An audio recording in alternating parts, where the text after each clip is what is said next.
کچھ نہیں، مجھے لگا میں نے انہیں کہیں دیکھا ہوا ہے، نوشین نے بات بناتے ہوئے کہا۔ شاید تم نے کہیں دیکھا ہوگا، سمیرا نے بات ختم کر دی۔ ان کا نام ندیم ہے نا؟ نوشین نے پھر سے پوچھا۔ ہاں، ان کا نام ندیم ہے، سمیرا نے مسکراتے ہوئے بتایا۔ سمیرا میں چلتی ہوں، مجھے ایک بہت ضروری کام یاد آ گیا ہے، نوشین نے اٹھتے ہوئے کہا۔ ارے ابھی تو آئی ہو یار، ایسے تو نہیں جانے دوں گی، بیٹھو، میں چائے تو پی کر جاؤ نا، سمیرا نے کہا۔ نہیں نہیں، میں پھر کسی دن آؤں گی، مجھے کچھ ضروری کام ہے۔ نوشین اچانک اٹھ کر چل دی تھی بنا اس کی بات سنے۔ یہ کیا اتنے سالوں کے بعد ملی ہے اور آتے ہی چلی گئی؟ سمیرا کو حیرت ہوئی۔ 4 دن گزر گئے تھے اور عالیہ کا کچھ پتہ نہ چلا تھا، یہاں تک کہ پولیس اسٹیشن میں بھی کمپلین درج کروائی تھی۔ عالیہ کا آگے پیچھے کوئی نہیں تھا، وہ ایک یتیم لڑکی تھی اور یہاں میڈیکل کی تعلیم حاصل کرنے کے لیے آئی ہوئی تھی۔ وہ 1 سال میں اسے 4 دن گزر چکے تھے اور عالیہ کا کہیں کوئی پتہ نہیں چلا تھا، یہاں تک کہ پولیس اسٹیشن میں کمپلین بھی درج کروا دی گئی تھی۔ عالیہ کا آگے پیچھے کوئی نہ تھا، وہ ایک یتیم لڑکی تھی اور وہ یہاں میڈیکل کی تعلیم حاصل کر رہی تھی۔ وہ 1 سال میں ڈاکٹر بن جانا تھا اسے، وہ کہیں نہیں مل رہی تھی۔ سکندر نے کوئی جگہ نہ چھوڑی تھی کہ سکندر کے انکار کی وجہ سے اپنا سب کچھ چھوڑ چھاڑ کر کہیں چلی تو نہیں گئی، اسی لیے سکندر اس جذباتی لڑکی کو اپنی محبت کے بارے میں نہیں بتاتا تھا۔ وہ جانتا تھا کہ سکندر کے منہ سے کسی اور لڑکی کا ذکر سن کر وہ جذباتی ہو جائے گی اور غصے میں ہو سکتا ہے کہ وہ کوئی الٹا سیدھا قدم اٹھا دے، لیکن سکندر کو کبھی نہیں لگا تھا کہ وہ سب کچھ چھوڑ چھاڑ کر چلی جائے گی۔ 4 دن گزر چکے تھے، عالیہ کا کہیں کچھ اتا پتہ نہیں تھا۔ آپ کو ہمارا آفس کیسا لگا؟ ولید نے مسکراتے ہوئے دلچسپ انداز میں اس سے پوچھا تھا۔ یہ سوال آپ کو اپنے آفس سے پوچھنا چاہیے کہ میں اسے کیسی لگی، نویرا نے اس کے انداز میں جواب دیا۔ کیا ہے کہ مجھے بے جان چیزوں سے بات کرنے کا فن نہیں آتا، ولید نے مسکراتے ہوئے کہا۔ میں چیزوں کی بات نہیں، یہاں کے لوگوں کے بارے میں بات کر رہی ہوں ولید سر، نویرا نے مسکراتے ہوئے کہا۔ یہ آفس کے لوگ آپ کو کیا بتائیں گے؟ مجھ سے پوچھیں کہ آپ کیسی ہیں، ولید نے اس کو دیکھتے ہوئے کہا۔ جی؟ نویرا کو حیرت ہوئی۔ جی میرا مطلب ہے کہ آپ کے بھائی صاحب کہاں ہیں؟ کچھ دنوں سے ملاقات نہیں ہوئی میرے بھائی کے بارے میں آپ مجھ سے زیادہ بہتر جانتے ہیں۔ جی یہ تو آپ نے بالکل ٹھیک کہا، کوئی بات نہیں، میں خود ہی پتہ لگا لوں گا وہ کہاں ہیں، میرے بغیر ان کا گزارا نہیں ہے، ابھی تھوڑی دیر میں خود ہی فون کریں گے مجھے، ولید نے مسکراتے ہوئے بتایا تھا۔ جی واقعی آپ نے بھائی نے بتایا تھا کہ آپ کے بغیر ان کا گزارا نہیں، نویرا نے مسکراتے ہوئے کہا۔ اللہ کرے کہ میرے بغیر آپ کا بھی گزارا نہ ہو، ولید نے شرارتی نظروں سے اسے دیکھتے ہوئے کہا۔ جی؟ نویرا نے پھر سے حیرت سے دیکھا۔ جی میرا مطلب ہے کام پر دھیان دیں، میں بیکار میں آپ کو ڈسٹرب کر رہا ہوں، میں چلتا ہوں، اس نے مسکراتے ہوئے کہا۔ ولید کو پہلی ملاقات میں ہی اندازہ ہو گیا تھا کہ ولید ایک دل پھینگ قسم کا آدمی ہے اور نہ صرف چھچورا ہے بلکہ انتہائی قسم کا ٹھڑکی باتیں بھی کرتا ہے، لیکن اب وہ کچھ نہیں کر سکتی تھی کیونکہ اس آفس میں جاب کرنے کے لیے اس نے 3 مہینے کا کانٹریکٹ کر لیا تھا، اسی لیے اب اس اخبار کو کوس رہی تھی جس کا اشتہار پڑھ کر وہ اس جاب کے لیے یہاں آئی تھی۔ میرے جگر کیسا جا رہا ہے آپ کا ہنی مون؟ ولید نے شرارتی انداز میں الفاظ سے کہا۔ جیسا ہونا چاہیے، الفاظ نے سنجیدگی سے کہا، یعنی کہ انتہائی ان رومانٹک اور بورنگ۔ ولید کو افسوس ہوا، ولید کو اس نے پی سی او سے فون کیا تھا کیونکہ اپنا فون شاید وہ ہوٹل کے روم میں ہی چھوڑ آیا تھا۔ ولید تو سب کچھ جانتے ہوئے بھی اس طرح سے بات کیسے کر سکتا ہے؟ الفاظ کو ولید پر غصہ آ رہا تھا۔ الفاظ کیا مطلب ہے سب کچھ جانتے ہوئے بھی؟ اپنی فکر نہیں تو کم از کم تو اس کی فکر کر، اس سے اتنی محبت کرتا ہے، اس کو اذیت دے رہا ہے۔ ولید اسے سمجھا کر تھک چکا تھا۔ الفاظ تو ٹھیک سے فیصلہ کر لے، فیصلہ کرتے ہوئے تجھے مہینہ گزر گیا ہے۔ نہیں، اب میرے پاس صرف 15 دنوں کا وقت ہے، کوئی نہ کوئی فیصلہ کروں گا اور میں نے فیصلہ کر لیا ہے۔ الفاظ تو نور کو سب کچھ بتا بھی تو سکتا ہے، مجھے یقین ہے کہ وہ تجھ پر یقین کرے گی، تجھے نہیں چھوڑے گی۔ الفاظ ایک بار پھر سے سچ بتا تو صحیح، اسے ایک بار سچ بتا تو صحیح، ولید نے آخری کوشش کی تھی۔ نہیں ولید، میں اپنی محبت پر انگلی اٹھانے کا حق کسی کو نہیں دوں گا، نور کو بھی نہیں۔ نور میری جان ہے، میں جانتا ہوں کہ وہ میرے ساتھ نہ رہی تو میں مر جاؤں گا، اور اگر وہ میرے ساتھ رہی تو وہ گٹ گٹ کر مر جائے گی، اور میں نور کو گٹ گٹ کر مرتے نہیں دیکھ سکتا۔ الفاظ نہ جانے کتنی دیر بے مقصد سڑکوں پر پھرتا رہا۔ نور کی باتوں نے آج الفاظ کو تکلیف پہنچائی تھی۔ مجھے لگتا تھا کہ آپ میری کیئر کرتے ہیں، میری بہت فکر کرتے ہیں، آپ میرا بہت خیال رکھتے ہیں، اور وہ رکی تھی اور اس نے جان بوجھ کر پوچھا، اور آپ مجھ سے پیار کرتے ہیں؟ الفاظ مجھے لگتا تھا۔ نور کی آواز بار بار اسے اپنے کانوں میں سنائی دے رہی تھی۔ الفاظ کو اپنا دم گھٹتا ہوا محسوس ہونے لگا۔ اس نے گاڑی ایک طرف لگائی اور اپنا سر گاڑی کی سیٹ پر رکھ دیا۔ الفاظ نے گاڑی رینٹ پر لی تھی، نہ جانے کب اس کی آنکھ لگ گئی۔ جب اس کی آنکھ کھلی تو اس نے دیکھا دن سے شام، شام سے رات ہو چکی تھی، مری اندھیرے میں ڈوب چکا تھا۔ جب اسے ہوش آیا تو اس نے نور کی فکر ستانے لگی۔ بیچاری اکیلی ڈر رہی ہوگی۔ اس وقت وہاں ہوٹل میں کوئی PCO بھی نہیں تھا۔ اس نے گاڑی ہوٹل کے راستے پہ ڈال دی۔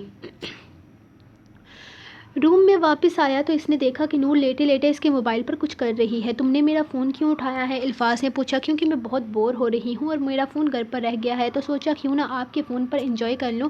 کس طرح سے انجوائے کیا جا رہا ہے؟ الفاظ نے اپنا فون لینے کی کوشش کی۔ الفاظ نہ کرے، میں گیم کھیل رہی ہوں۔ اس نے اس کا ہاتھ فون سے دور کرتے ہوئے کہا۔ کوئی گیم نہیں ہے اس فون میں نے انسٹال کر لی ہے، نور نے اطمینان سے جواب دیا۔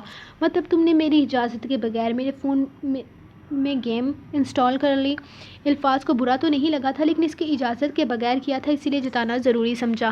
میں نے کہا نا کہ میرا فون گھر پہ رہ گیا ہے، اسی لیے میں نے کچھ نہ کچھ تو کرنا تھا۔ میں صبح سے بور ہو رہی ہوں اور یہاں تو بجلی بھی نہیں ہے کہ ٹی وی ہی دیکھ لوں۔ اس نے کمرے میں کچھ کینڈلز جل رہی تھی، جس کا مطلب تھا کہ بجلی واقعی نہیں ہے۔ آپ بھی تو کھیلیں نا، آپ بھی بور ہو رہے ہوں گے۔ نور نے بیڈ پہ الفاظ کے لیے جگہ بنائی تھی۔ مجھے فضول گیموں میں بالکل دلچسپی نہیں ہے، الفاظ نے بیٹھتے ہوئے کہا۔ آپ صاف کہہ دیں آپ کو کھیلنا نہیں آتا، نور نے جیسے اسے کھلا چیلنج دیا تھا۔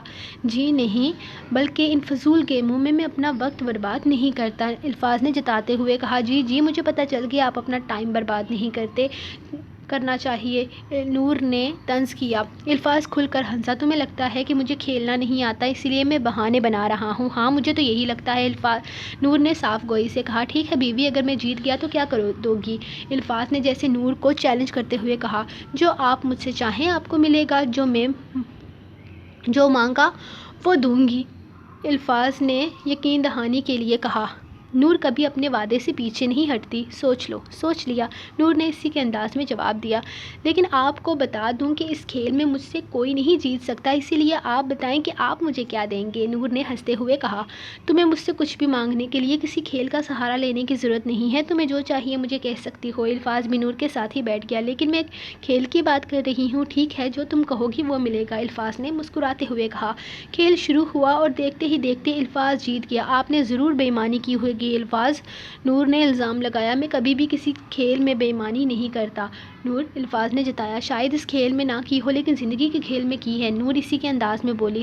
لیکن اگلے ہی پل دیر نہ کرتے ہوئے الفاظ نے نور کو اپنی باہوں میں کھینچ لیا۔ میں اس لمحے کا انتظار کروں گا جب تم خود مجھ سے کہو گی کہ الفاظ تم نے مجھ سے کوئی بے ایمانی نہیں کی، الفاظ سرگوشی کے انداز میں کہتا اس کے بالوں میں اپنا منہ چھپانے لگا۔ نور کے دل کی دھڑکن تیز ہوئی۔ الفاظ یہ آپ کیا کر رہے؟ اس کے منہ سے ٹوٹے پھوٹے الفاظ نکلے۔ ابھی تک تو کچھ بھی نہیں کیا نور بی بی، ابھی تو تم نے اپنی شرط پوری کرنی ہے، ابھی سے گھبرا گئی نور، الفاظ نے مسکراتے ہوئے کہا اور اس کی لرزتی پلکوں پر اپنے لب رکھ دیے۔ اس کے چہرے سے بال ہٹاتے ہوئے اس کے کانوں میں اپنی گرم سانسیں چھوڑی تو وہ اس کی آواز نے اس کا ساتھ چھوڑا۔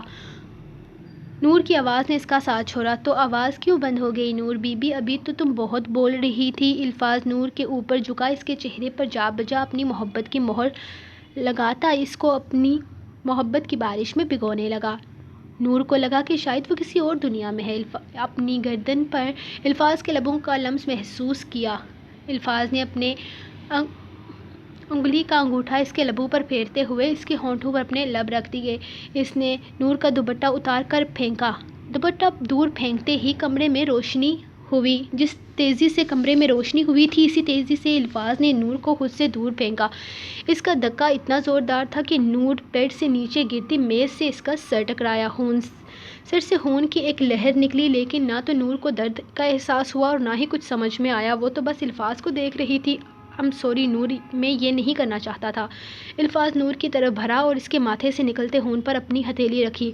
نور کی آنکھوں سے آنسو گرے، بنا کچھ بھی بولے، بنا کچھ بھی پوچھے وہ جا کر واش روم میں بند ہو گئی۔ الفاظ نہ جانے کتنی ہی دیر باہر واش روم کا دروازہ کھٹکھٹاتا رہا، لیکن اندر سے کوئی آواز نہیں آئی۔ نور ساری رات واش روم سے نہیں نکلی تھی اور الفاظ ساری رات واش روم کے دروازے کے باہر ہی کھڑا رہا۔ وہ جب سے اس آفس میں جاب کر رہی تھی، اسے گفٹ وصول ہو رہے تھے اور یہ بھی جانتی تھی کہ یہ بھیجنے والا کون ہے، لیکن وہ آگے سے کوئی رسپانس نہ دیتی۔ جو چیز اس کو وصول ہوتی وہ اس کو بن میں پھینک دیتی۔ نویرا نے سوچا تھا کہ ولید سے اس بارے میں بات کرے گی، لیکن پھر یہ سوچ کر چھوڑ دیا کہ اگر اس نے ولید سے اس بارے میں بات کی تو ہو سکتا ہے وہ چھچھورا آدمی اسے اور تنگ کرنے لگے۔ فی الحال تو وہ خود بنا نام اور پتے سے اسے گفٹ بھیج رہا تھا جس سے وہ اس کے سامنے بن میں پھینک دیتی تاکہ اس کو پتہ نہ چل جائے کہ ولید کے جذبات کی کوئی اوقات نہیں ہے، لیکن ولید بھی اپنے نام کا ایک تھا۔ وہ دیکھتا ضرور تھا کہ اس کے گفٹ کو بن میں پھینک رہی ہے، پھر مسکرا دیتا کیونکہ ولید کو یہ بات پتہ چل چکی تھی کہ نویرا جانتی ہے کہ وہی اسے گفٹ بھیجتا ہے۔ ولید کو پہلی نظر میں نویرا سے محبت ہو گئی تھی، اس نے پہلی نظر میں ہی سوچ لیا تھا کہ یہ لڑکی اس کی لائف پارٹنر ہوگی، لیکن نویرا کوئی رسپانس ہی نہیں دے رہی تھی کیونکہ وہ یہ بات جانتی تھی کہ 3 مہینے کے کانٹریکٹ میں اس پر فراڈ کا کیس بھی ہو سکتا ہے اور اس کا باس کوئی عام آدمی نہیں بلکہ پاکستان کا ایک بہت بڑا وکیل ہے۔ وہ اپنے بھائی کا انتظار کر رہی تھی تاکہ وہ اپنے بھائی کو اس کے عزیز و جان دوست کی حقیقت سے واقف کروائے۔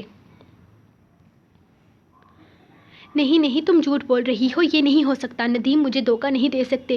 سمیرا کو غصہ آیا۔ نہیں سمیرا، میں تم سے جھوٹ نہیں بول رہی، میرا یقین کرو، یہ آدمی شادی شدہ ہے، 3 بچوں کا باپ ہے، یہ سب جھوٹ ہے۔ کہہ دو نشین کہ تم مذاق کر رہی ہو۔ تمہیں کیا لگتا ہے سمیرا، کیا میں تم سے اس طرح کا گھٹیا مذاق کروں گی؟